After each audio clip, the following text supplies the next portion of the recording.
One day, after what seemed an eternity in the Garden of Eden, Adam called out to God, "Lord, I have a problem." "What's the problem, Adam?" God replied, "Lord, I know you created me and have provided for me and surrounded me with this beautiful garden and all these wonderful animals, but I'm just not happy." "Oh, and why is that, Adam?" came the reply from the heavens. "Lord, I know you created this place for me with all this lovely food and all the beautiful animals, but I'm lonely." "Well, Adam, in that case I have the perfect solution. I shall create a woman for you." "What's a woman, Lord?" "This woman will be the most intelligent, sensitive, caring, and beautiful creature I have ever created. She will be so intelligent that she can figure out what you want before you want it. She will be so sensitive and caring that she will know your every mood and how to make you happy. Her beauty will rival that of the heavens and earth. She will unquestioningly care for your every need and desire. She will be the perfect companion for you," replied the heavenly voice. "Wow, she sounds great, Lord." "She will be, but this is going to cost you, Adam." "How much will this woman cost me, Lord?" Adam inquired. "She'll cost you your right arm, your right leg, an eye, an ear, and your left testicle." Adam pondered this for some time, with a look of deep thought and concern on his face. Finally, Adam raised his head and said to God, "Nah, what can I get for a rib?" An elderly man sat down on his seat at the 50-yard line for the Super Bowl. A guy came along and asked him if anyone was sitting in the seat next to him. "No," he said, "the seat is empty." "This is incredible," said the man. "Who in their right mind would have a seat like this for the Super Bowl, the biggest sporting event in the world, and not use it?" Somberly, the elderly man replies, "Well, this seat belongs to my wife. She and I were to come here together, but she passed away. This is the first Super Bowl we have not been together since we got married." "Oh, that's terrible. I'm sorry to hear that," said the man. "But you couldn't find someone else? A friend, a relative, or even a neighbor to take the seat?" The elderly man shakes his head and says, "No. They're all at the funeral."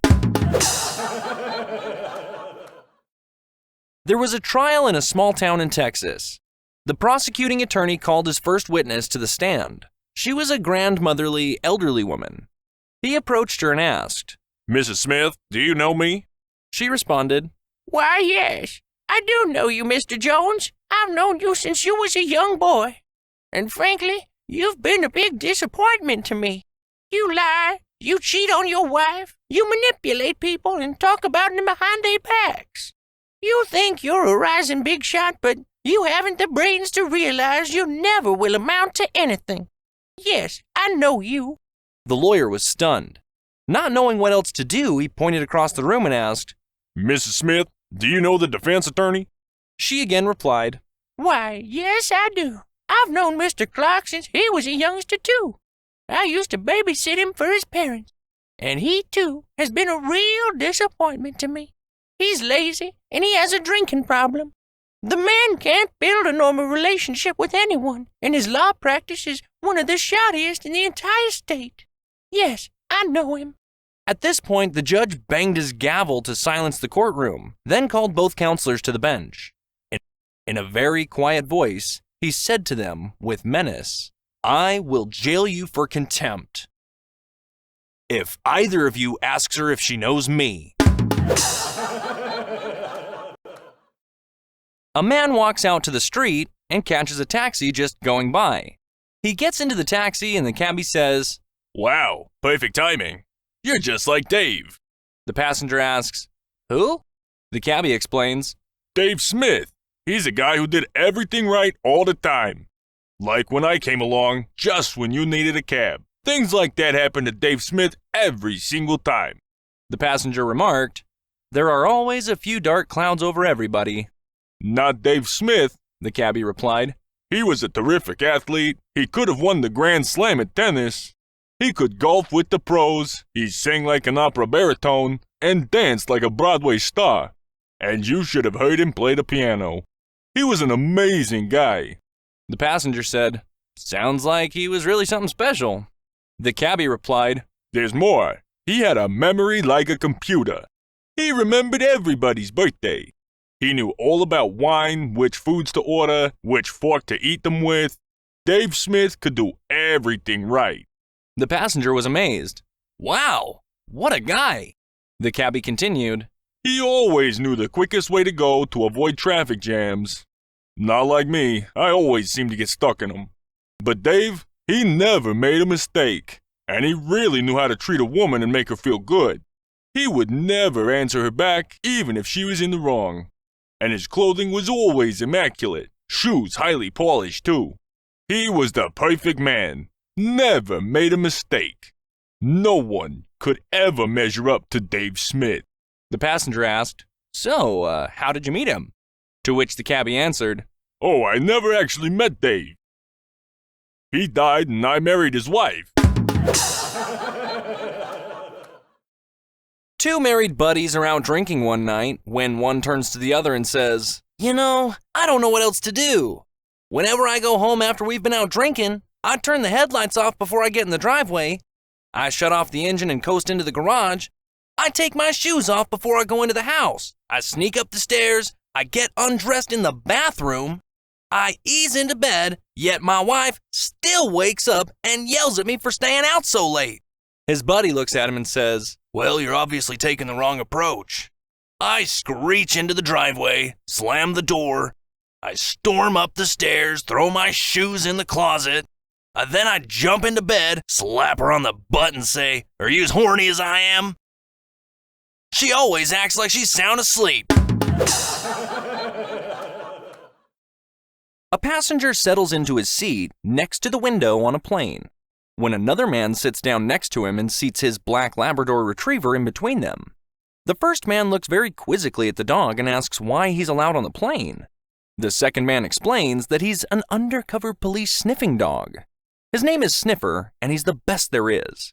"I'll show you once we get airborne, when I put him to work," said the second man. The plane takes off, and once it is leveled out, the agent says, "Watch this." He tells Sniffer to search. Sniffer jumps down, walks along the aisle, and finally sits very purposefully next to a woman for several seconds. Sniffer then returns to its seat and puts one paw on the agent's arm. The agent says, "Good boy." Then he turns to the man and says, "That woman is in possession of cannabis. So I'm making a note of her seat number, and the authorities will apprehend her when we land." "Say, that's pretty neat," replies the first man. Once again, the agent sends Sniffer to search the aisles. The lab sniffs about, sits down beside a man for a few seconds, returns to its seat, and this time he places two paws on the agent's arm. The agent says, "That man is carrying cocaine, so again, I'm making a note of his seat number for the police." "I like it," says his seatmate. The agent then tells Sniffer to search again. Sniffer walks up and down the aisles for a little while, sits down for a moment, then comes racing back to the agent, jumps into the middle seat and proceeds to poop all over the place. The first man is really grossed out by this behavior and can't figure out how or why a well-trained dog would act like that. So he asks the agent, "What's going on?" The agent nervously replies, "He just found a bomb." A farmer got into his pickup, drove to a neighboring ranch, and knocked at the door. A young boy, about 9 years old, answered the door. "Your pa home?" the farmer asked. "No, mister, he ain't," the boy replied. "He gone into town." "Well," said the farmer, "is your ma here?" "No, mister, she ain't here neither. She went into town with Pa." "How about your brother Howard? Is he here?" the farmer asks. The boy answered, "No, he went with Ma and Pa." The farmer stood there for a few minutes, shifting from one foot to the other, mumbling to himself.